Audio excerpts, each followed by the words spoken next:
Good morning, everyone. Welcome to Rain and Shine. I'm thrilled to have each of you here as we begin our journey together in providing exceptional care and education in the children in our center. My name is Celine, and I will be guiding you through this orientation. So, at Rain and Shine, our philosophy is deeply rooted in the belief that every child deserves a nurturing and supportive environment to thrive. We prioritize fostering curiosity as well as creativity and confidence in each of the children, laying the foundation for lifelong learning. This philosophy guides us in everything we do, from curriculum development to daily interaction with the children and family. So in our childcare, we also believe that children have the right to play. Our daycare firmly believes that play is how children learn, both inside and outdoors. Through play, children have opportunities to develop their creative thinking, problem solving skill, cognitive, social, and emotional skills as well. We understand that every child is a unique individual who comes from different backgrounds and develops at their own pace. Our daycare practice inclusivity and celebrate diversity. About our program at Rain and Shine, we offer a range of service including infant care, toddler care, and also preschool curriculum. And each of the program have a different characteristic. And also one of the most notable features of our center is our commitment to outdoor learning. These initiatives enhance the learning experience and contribute to the holistic development of our children. So currently at Rain and Shine, we serve 60 children across this program. And we ensuring each child receives personalized attention and support from our dedicated team of educator and staff. So in Rain and Shine, we currently have 12 full-time educators. Besides that, we also have 5 part-time educators as well as 1 manager's owners. So central to our approach is our guiding and caring policy. This policy ensures that every child feels safe, respected, and valued. We want to maintain a low teacher to child ratio to provide individualized attention and support. So let's delve into some of our guidance strategies. So firstly, we want to establish clear as well as consistent and simple limits. So as you guys all know, limits are the statements of what behavior is appropriate. They should be clearly related to the safety as well as protection of self, others, and the environment.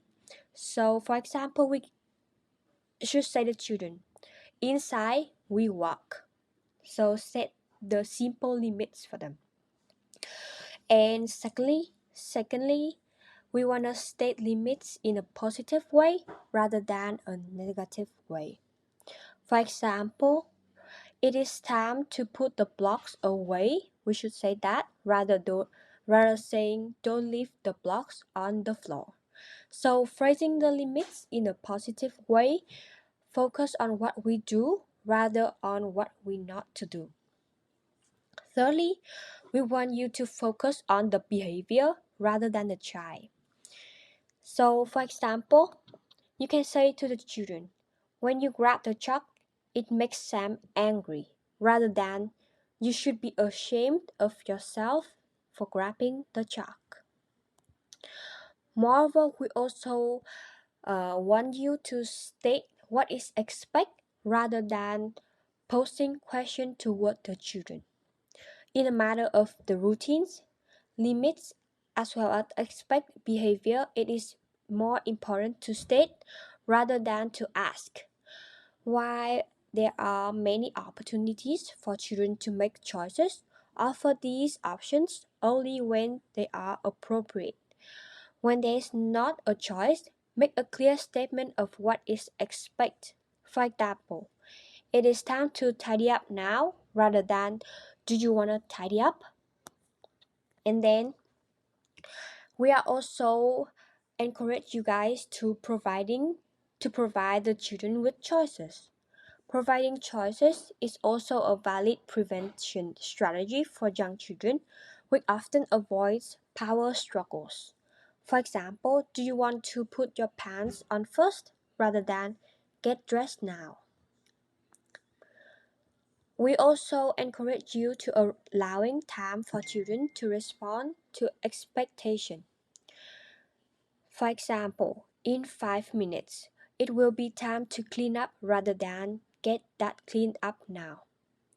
We also want to reinforce appropriate behavior with both words and gestures. About guidelines for working with the children. So we want you guys to be an active listener. So listening attentively to children not only demonstrate respect but also helps us understand their need as well as interested and emotional. So when we are actively listening to them, we can have a better support for their social as well as emotional development. We also want you guys to encourage independence in the children. So we can do that by providing opportunities for the children to make choices, solve their own problems, and take initiative in their learning. And by doing this, we are helping them to foster self-confidence as well as a sense of accomplishment. We also want you guys to use clear communication. So we can use simple language and gesture to ensure that children understand instruction and our expectation. And then this can fostering effective communication between the educator and the children, and it also ends our bond with the children. So next, we also want you to ensure safety and supervision toward the children. So we maintain constant supervision during different activities, both indoor and outdoor, and adhere to safety protocol at all the times. We also need to respect for diversity. We in Rain and Shine celebrate diversity and encourage respect for cultural differences among children and families. So starting from the entrance, there's one fire extinguisher here, and then there's also an fire alarm, the one that the teacher can use to pull it when there's like fire. And then on top of the fire extinguisher, we place one first aid kit, and then next to another exit, there's also like this pool so that the teacher can use when there's fire. So move forward to the kitchen. We also place one of another first aid kit inside this cupboard on top of the sink. In another room, so there's an exit of another room, and then here we have another fire extinguisher.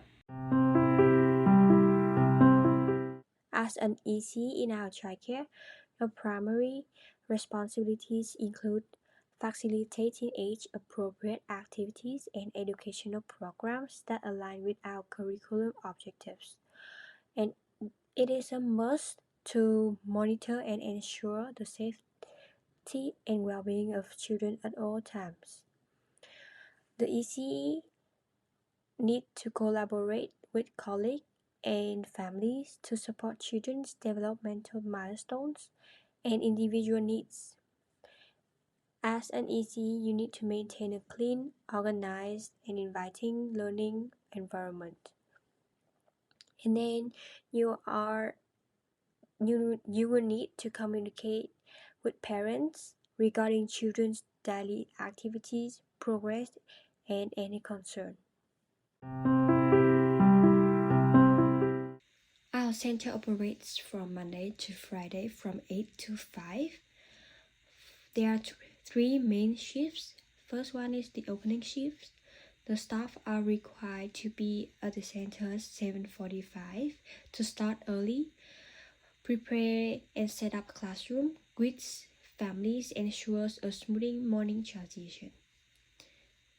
For people who come in the middle shifts, they are required to be in the classroom at 9. For this shift, the staff are required to cover experience times, facilitates meal and snacks, engage children in activities, assist with nap time, ensure safe play environment.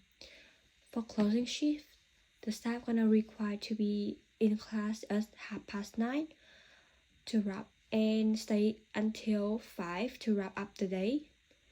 They are required to clean classroom and play area, also organize material, coordinate with parents during pickup time.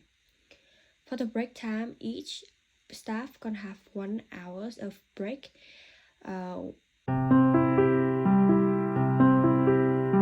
Regarding terms of employment, there are three main points.